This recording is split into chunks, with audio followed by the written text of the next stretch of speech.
വയനാട്ടിൽ വൻ ഉരുൾപൊട്ടലാണ് ഉണ്ടായത്.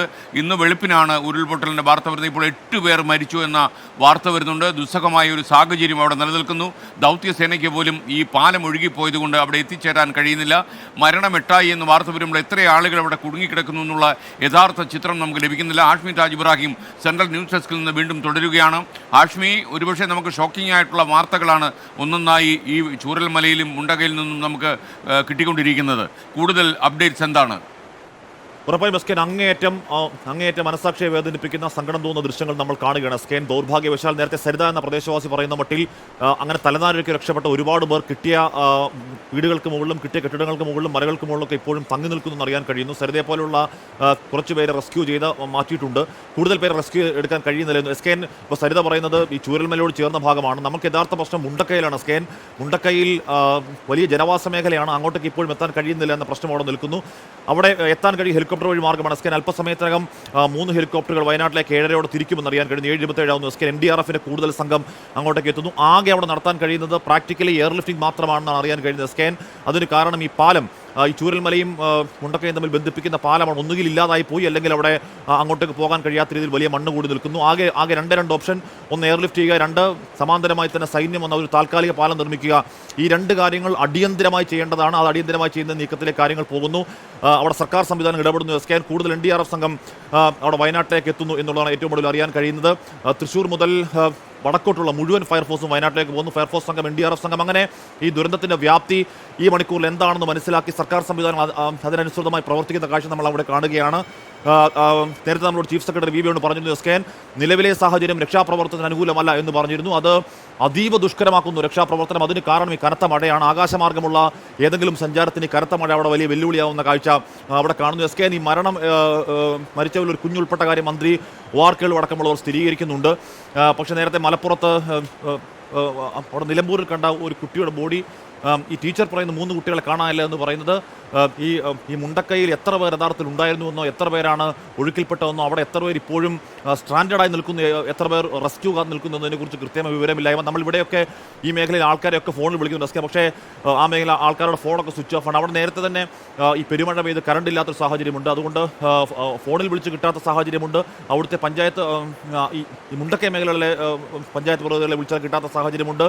ഒരുപാട് മേഖല ഒറ്റപ്പെട്ട് കിടക്കുന്നു എസ്കേൻ. അവിടെ മുപ്പിനിയിൽ പാലം മുങ്ങിയൊരു വാർത്ത ഇപ്പോൾ വരുന്നുണ്ട്. മുണ്ടക്കൈ, അട്ടമല, ചൂരൽമല തുടങ്ങിയ പല മേഖലകൾ ഏതാണ്ട് പൂർണ്ണമായി ഒറ്റക്കെട്ട് കിടക്കുന്നു. ഈ ചൂരൽമല ടൗണിൻ്റെ ഒരു ഭാഗം ഏതാണ്ട് പൂർണ്ണമായി വാഷ് ഓഫ് ആയി പോയിരിക്കുന്നു. സ്കാൻ, ഇത് ഒരുപക്ഷെ കേരളം കൊണ്ട് അങ്ങനെ ആവാതിരിക്കട്ടെ. പക്ഷേ ഇതിൻ്റെ വ്യാപ്തി ഒരുപക്ഷെ കേരളം കൊണ്ട് ഏറ്റവും വലിയ ദുരന്തങ്ങളിൽ ഒന്നാണ്, അല്ലെങ്കിൽ കേരളം ഏറ്റവും വലിയ ദുരന്തം എന്ന് തന്നെ ചിലപ്പോൾ പറയേണ്ടി വരും. അത് പറയാനുള്ള കാരണം നമ്മൾ കണ്ട പുത്തുമല, നമ്മൾ കണ്ട വലിയ ഭീകരമായൊരു ദുരന്തമാണ്.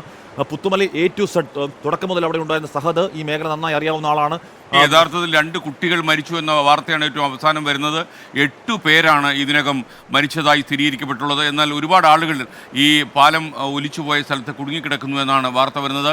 ഈ ചൂരൽമലയിലും മുണ്ടക്കയിലും വല്ലാത്ത സാഹചര്യം നിലനിൽക്കുന്നു എന്നാണ് അവിടെ നിന്നുള്ള റിപ്പോർട്ടുകൾ വരുന്നത്. ഇപ്പോൾ ഈ ചൂരൽമല സ്വദേശിയായ ഞങ്ങളുടെ പ്രതിനിധി മനീഷ് മൂർത്തി കൂടി നമുക്കൊപ്പം ടെലിഫോൺ ലൈനിൽ ചേരുകയാണ്. മനീഷ് മൂർത്തി, ശരിക്കും താങ്കൾ ഓടിക്കളിച്ച പ്രദേശമാണിത്. ഈ സ്ഥലമാണിപ്പോൾ വാഷ്ഡ് ഔട്ട് എന്ന് പറയുന്ന പോലെ ഒലിച്ചു പോയിരിക്കുന്നത്. എന്താണ് താങ്കൾക്ക് ഈ പ്രദേശത്തെക്കുറിച്ച് പറയാനുള്ളത്? അതുപോലെ ഏറ്റവും ലേറ്റസ്റ്റ് ആയി താങ്കൾക്ക് നാട്ടിൽ നിന്നുള്ള വിളികൾ ലഭിക്കുന്നുണ്ടോ? വിവരങ്ങൾ എന്തൊക്കെയാണ്? എസ്കേൻ, മുണ്ടക്കൈ മേഖലയിലാണ് പ്രധാനമായും പ്രശ്നം നിലനിൽക്കുന്നത്. കാരണം അവിടെയുള്ള ആളുകളുമായി ബന്ധപ്പെടാൻ, അതായത് അവിടെയുള്ള ആളുകളുമായി എനിക്ക് പുലർച്ചെ ഒരു 2-3 മണി സമയത്ത് എനിക്ക് ബന്ധപ്പെടാൻ സാധിച്ചിരുന്നു.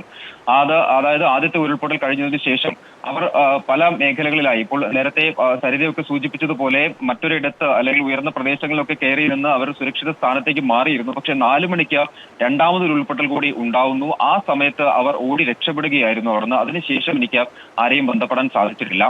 ഇതാണ് നിലവിലുള്ള അവസ്ഥ. അത്ര ഭീതികരം തന്നെയാണ് മുണ്ടക്കയിലൊരു അവസ്ഥ എന്നുള്ളതാണ് നമുക്ക് മനസ്സിലാക്കാൻ സാധിക്കുന്നത്. ആ പാലം ഒഴുകിപ്പോയത് കൊണ്ട് തന്നെ മറ്റൊരു തരത്തിലും അവിടേക്ക് രക്ഷാപ്രവർത്തകർക്കോ അല്ലെങ്കിൽ ഒന്നും തന്നെ എത്തിപ്പെടാൻ സാധിക്കുന്നില്ല. 2 ദിവസമായി അവിടെ ഇപ്പോൾ വയനാട്ടിലെ മരണസംഖ്യ 9 ഉയർന്നു എന്ന സങ്കടകരമായ വാർത്ത കൂടി സുർജിത്ത് അയ്യപ്പത്ത് അറിയിക്കുന്നു.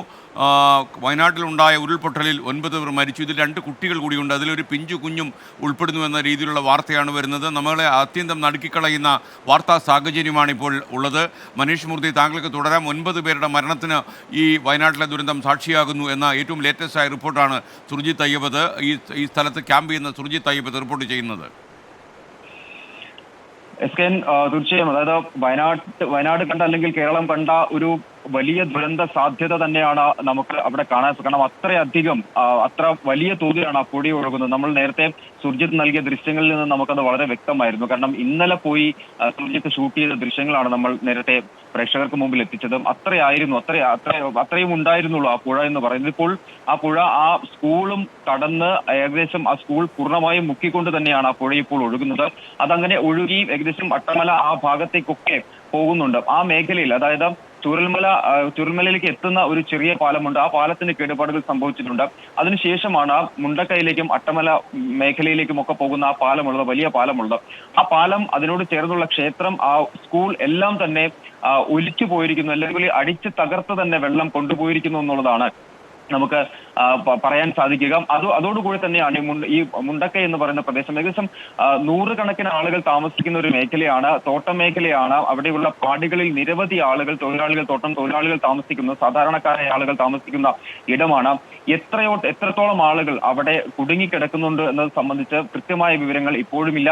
നമ്മൾ മുൻപ് സംസാരിച്ചപ്പോൾ 2 മണിക്കൊക്കെ സംസാരിച്ച സമയത്ത്, 3 മണിക്കൊക്കെ സംസാരിച്ച സമയത്ത് അവർ പറഞ്ഞിരുന്നത്, ഞങ്ങൾ നിലവിൽ പലയിടങ്ങളിലായി നിൽക്കുകയാണ്, അവിടെ മദ്രസ കെട്ടിടത്തൊക്കെ പലയിടങ്ങളിലായി നിൽക്കുകയാണ്. പക്ഷേ രണ്ടാമത്തെ ഉരുൾപൊട്ടലോട് കൂടി അവരെല്ലാം തന്നെ മറ്റ് പല ഇടങ്ങളിലേക്ക് ഓടി രക്ഷപ്പെടുന്ന ഒരു സാഹചര്യമാണ് ഉണ്ടായത്. അതായത് സുരക്ഷിതമായി മാറി നിൽക്കാൻ സാധിക്കുന്ന ഇടങ്ങൾ പോലും അവിടെ മുണ്ടക്കൈ പ്രദേശത്തില്ല എന്നുള്ളതാണ് ഏറ്റവും പ്രധാനപ്പെട്ട കാര്യം. അവിടെ ഉണ്ടായിരുന്ന ക്ഷേത്രം, അതായത് ഏറ്റവും ഉയർച്ചയിലുള്ളത് അവിടെ ഒരു ക്ഷേത്രമാണ്, മരമൻ ക്ഷേത്രമാണ്. ആ ക്ഷേത്രത്തിന്റെ സമീപത്ത് കുറെ ആളുകൾ ഉണ്ടായിരുന്നു, മദ്രസ കെട്ടിടത്തിന് അകത്ത് ആളുകൾ ഉണ്ടായിരുന്നു, മറ്റ് ഉയർന്ന ഇടങ്ങളിലുള്ള വീടുകളിൽ ആളുകൾ ഉണ്ടായിരുന്നു. പക്ഷേ അവിടങ്ങളിൽ നിന്നൊക്കെ രണ്ടാമത്തെ ഉരുൾപൊട്ടൽ കഴിഞ്ഞതിന് ശേഷം അവിടെ നിന്നൊക്കെ ആളുകൾ. മനീഷ് മൂർത്തി, ഒരു നിമിഷം. വയനാട് DYFI ജില്ലാ സെക്രട്ടറി റഫീഖ് നമുക്കൊപ്പം ചേരുന്നു. റഫീഖ്, ഒരു സുപ്രഭാതം പറയാൻ എനിക്ക് കഴിയുന്നില്ല, അത്ര നടുങ്ങി നിൽക്കുകയാണ് നമ്മുടെ വാർത്താ സംഘവും ഞാനും. എന്താണിപ്പോൾ അവിടെ കാണുന്ന കാഴ്ച? രക്ഷാസേനയ്ക്ക് ഈ പാലം ഇപ്പോൾ വെള്ളത്തിൽ അടിയിലാണെന്നും അതല്ല പാലം ഒലിച്ചുപോയെന്നും 2 അഭിപ്രായങ്ങൾ വരുന്നു, അതറിയില്ല. എന്താണ് ലേറ്റസ്റ്റ് ആയിട്ടുള്ള വിവരം? സൂചിപ്പിച്ച പോലെ തന്നെ അങ്ങേയറ്റം ഗുരുതരമായ ഒരു അവസ്ഥയാണ് ഇവിടെ നിലനിൽക്കുന്നത്. എത്ര പേരുടെ ജീവൻ അപഹരിക്കപ്പെട്ടു എന്നുള്ളത് മനസ്സിലാക്കാൻ കഴിയാത്ത സാഹചര്യം ആണിപ്പോൾ ഉള്ളത്. വലിയ രൂപത്തിലൊരു നടുക്കത്തോടുകൂടിയാണ് ഞങ്ങളെല്ലാം ഉള്ളത് ഇവിടെ. രക്ഷാപ്രവർത്തനം വലിയ രൂപത്തിൽ തന്നെ നടക്കുന്നുണ്ട്. പരമാവധി എല്ലാ സംവിധാനം ഉപയോഗിച്ചുകൊണ്ടുള്ള രക്ഷാപ്രവർത്തനം നടക്കുന്നുണ്ട്. ഇപ്പോ 8 ബോഡിയിലധികം ഇവിടുന്ന് ഇപ്പോൾ ഓൾറെഡി കിട്ടിയിട്ടുണ്ട് നിലവിൽ. അതിനു പുറമെ ഒരുപാട് പരിക്കേറ്റവരെ ഇപ്പൊ നിലവിൽ ആശുപത്രിയിലേക്ക് കൊണ്ടുപോകുന്നുണ്ട്. പക്ഷെ നേരത്തെ സൂചിപ്പിച്ച പോലെ പ്രധാന ഭാഗത്തേക്കുള്ള പാലം അത് തകർന്ന സാഹചര്യത്തിൽ അങ്ങോട്ട് കടക്കാൻ കഴിയാത്തൊരു സാഹചര്യം. പക്ഷെ രക്ഷാസേന മറ്റ് സംവിധാനം ഉപയോഗിച്ച് അപ്പുറത്ത് എത്തുകയും നിലവിൽ അവിടെ പല തുരുത്തുകളിലായി മാറി നിൽക്കുന്നവരെ സുരക്ഷിത സ്ഥാനത്തേക്ക് മാറ്റുന്നുള്ള ശ്രമങ്ങൾ നടത്തിക്കൊണ്ടിരിക്കുകയാണ്. റഫീഖ്, ഈ കുനൂരിൽ നിന്ന് ഹെലികോപ്റ്റർ വരികയാണെങ്കിൽ ഈ ഹെലികോപ്റ്ററിന് അവിടെ എവിടെ ഇറങ്ങാൻ പറ്റും ഇപ്പോൾ? ഹെലികോപ്റ്റർ ഇപ്പം നമുക്ക് മേപ്പാടി ഗ്രൗണ്ട് ഉണ്ട്, പക്ഷെ ഈ മഴയുടെയും കാലാവസ്ഥയുടെ വിഷയം നിൽക്കുന്നുണ്ട്. അതുപോലെ ഇതിന് തൊട്ടടുത്താണ് പോലീസ്, പുത്തൂർവയൽ അതിന്റെ പോലീസ് സെന്റർ ഉണ്ട്, അവിടെ വേണമെങ്കിൽ ഇറങ്ങാൻ കഴിയും. ഒരു സ്ഥിതിയുണ്ട്. അവിടുന്ന് ഇങ്ങോട്ടേക്ക് എവിടെ ഇറക്കാൻ കഴിയും എന്നുള്ളത് നോക്കിക്കൊണ്ടിരിക്കുകയാണ്. കളക്ടർ ഉൾപ്പെടെയുള്ള സംവിധാനം ഇവിടെ ഉണ്ട്, എവിടെ ഇറക്കാൻ കഴിയും നോക്കിക്കൊണ്ടിരിക്കുകയാണ്.